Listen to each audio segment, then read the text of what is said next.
Tadi kita sudah mempelajari ada beberapa bentuk penampilan data yang bisa dilakukan di dalam penampilan data kualitatif, yaitu dengan bentuk narasi, matriks, dan jejaring. Nah, tapi bagaimana sih sebenarnya kita bisa menghasilkan berbagai bentuk tersebut? Itu bisa dilakukan dengan beberapa metode seperti ini.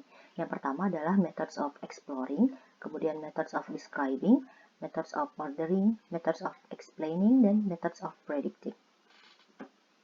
Yang pertama adalah methods of exploring.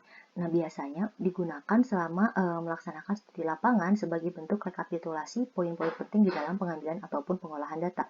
Seperti yang sudah dijelaskan sebelumnya, bahwa proses penampilan data ataupun proses analisis itu bisa kita lakukan selama proses pengumpulan data itu berlangsung. Jadi, methods of exploring ini bukan merupakan metode yang digunakan untuk menyajikan hasil akhir, tetapi lebih digunakan di tahapan awal untuk pengambilan data ataupun pengolahan data. Nah, metode ini lebih dimaksudkan untuk menjadi suatu metode penemuan ya, metode yang bertujuan untuk mencari atau untuk menampilkan berbagai penemuan bagi peneliti untuk menganalisis data pada tahapan awal analisis data itu berlangsung atau tepat tahapan ketika proses pengumpulan data. Nah, ada 3 cara yang bisa dilakukan dengan methods of exploring. Yang pertama adalah data accounting log, kemudian context summary form, dan case analysis meeting form. Data accounting log atau kita sebut dengan rekap pengambilan data, ini merupakan suatu metode untuk mengelola data yang bertujuan untuk menunjukkan tipe data yang sudah dikumpulkan oleh partisipan tertentu dan di dalam lokasi tertentu. Jadi untuk menunjukkan apa saja data yang perlu dicari atau di follow up lebih lanjut. Nah, misalnya di sini ada rekap pengambilan data ya terhadap beberapa responden. Jadi yang di atas ini kolom ini kolomnya ini adalah menunjukkan responden ya. Jadi ada yang guru, ada yang student, ada yang principal, konselor, dan lain-lain.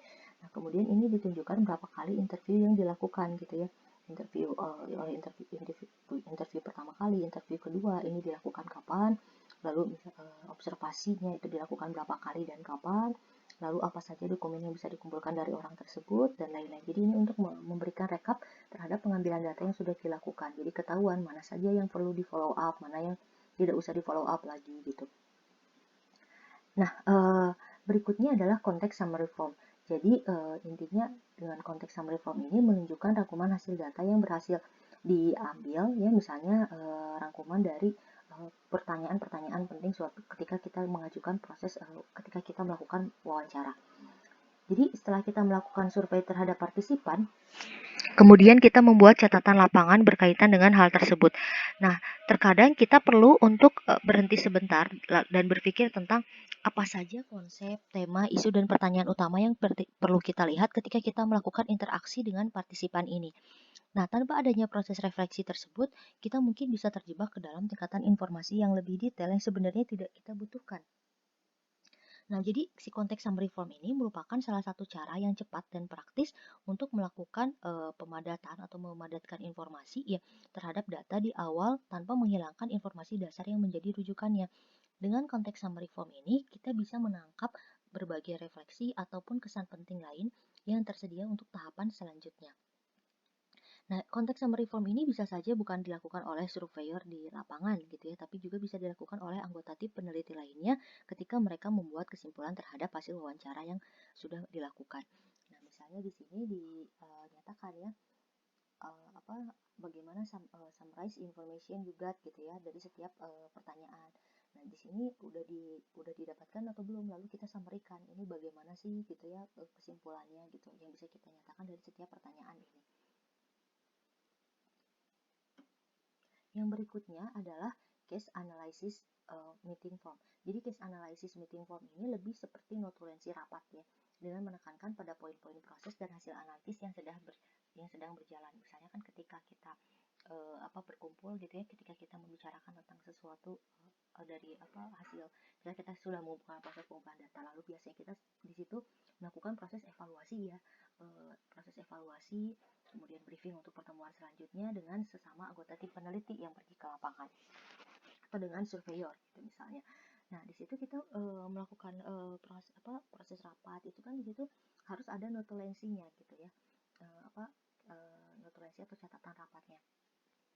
Itu intinya nanti adalah menekankan poin-poin proses yang sudah dilakukan ataupun hasil analisis yang sedang berjalan itu seperti apa. Nah, berikutnya adalah methods of describing. Jadi methods of describing ini merupakan suatu proses deskripsi ya, mendeskripsikan suatu data ya. Jadi deskripsi ini merupakan representasi dari bentuk analisis kualitatif yang intinya itu membantu pembaca untuk melihat apa yang sudah kita lihat, apa yang sudah peneliti lihat, dan mendengar apa yang sudah peneliti dengar gitu ya. Jadi fondasi deskriptif yang kuat dari data itu diperoleh data yang kita peroleh, yang peneliti peroleh itu nantinya akan memungkinkan mereka untuk melakukan analisis dan interpretasi yang lebih mendalam. Nah, biasanya sangat sulit sekali ya bagi peneliti itu ketika diminta untuk menjelaskan bagaimana dan mengapa dari sesuatu itu bisa terjadi, yang bisa memuaskan pembaca ya, yang bisa memuaskan pembaca, dan bagaimana pembaca tersebut bisa mengerti atau memahami maksud dari sesuatu tersebut. Nih, di proses tahapan metode deskripsi ini biasanya diawali dengan data-data yang berupa teks ya.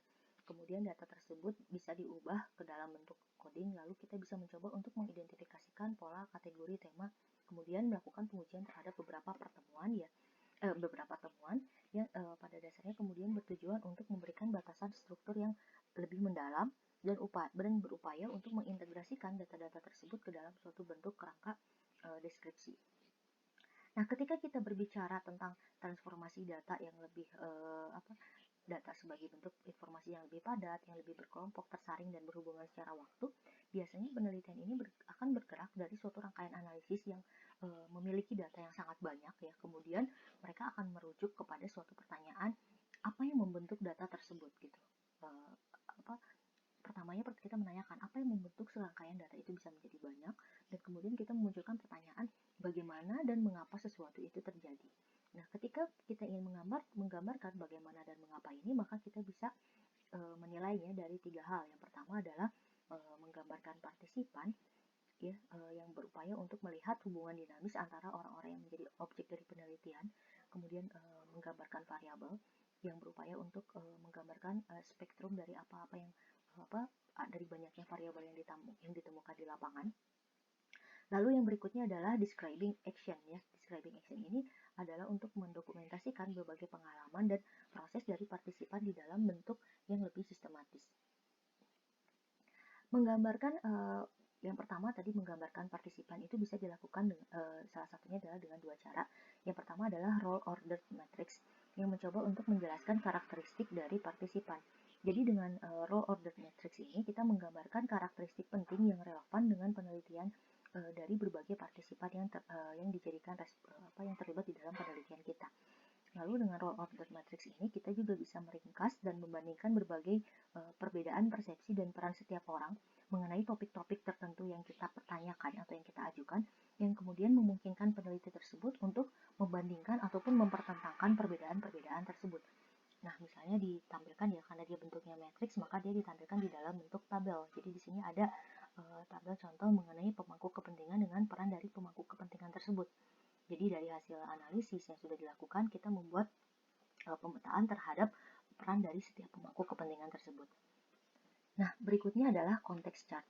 Jadi konteks chart ini bertujuan untuk menggambarkan hierarki dan hubungan yang ada di dalam ataupun di antara beberapa partisipan.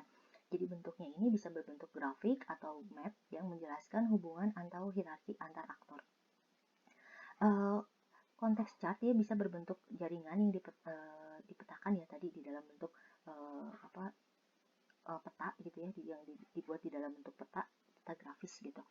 Nah, jadi di sini bisa seperti yang terlihat di sini di gambar, itu bagaimana si konteks chart ini menggambarkan hubungan antar dinas-dinas yang terlibat gitu ya, hubungan antara dinas, LSM dengan masyarakat, dan permasalahan apa saja dan bagaimana konteks dari setiap si pelaku atau partisipan tersebut gitu. Jadi ada konteksnya, bukan hanya tentang pelakunya siapa saja, tapi ada konteks. Konteks itu bisa digambarkan dengan hubungannya atau dengan permasalahannya.